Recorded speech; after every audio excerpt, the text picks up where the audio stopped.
Hello सांग मैंने देखु मुझे आपण कि कौन लेकिन आसी रोही माछ बेसर।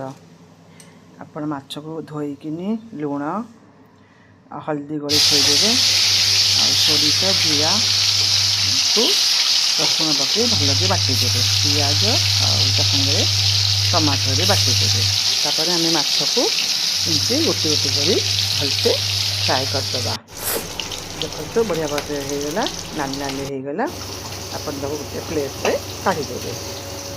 आपन चाहिए से आलू भी तरकारी पकई पारे। मत पसंद से मुझे पकाऊँगी। तेल ने टे जीरा पकईबे हलदी और लंका को टे पानी गोले पकईदेवे भल कलर आसे। आधे आम बाटिक रखी मसला को पकईदेवे। से कौन हम ना आपणकर सोरिषटा बेस समय कषा जाए ना कारण से पिता लगे ना आप 5 मिनट खंडे कषिकी से आलू पकईदेवे।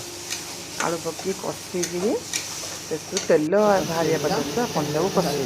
देखो तेल बाहरी आसिकी तेल बाहरी आस कौन करेंगे ना तक पानी देदेवे। पानी दे कि समय फुटिया को छाड़देवे। तरकारीटा फुटी आसला से आपड़ माछ को आड करदे। माछटा को 5 मिनट खंडे भल फुटीगले आप गोटे बर्तन में काढ़ीदेवे। आप बनातु और खातु। Thank you.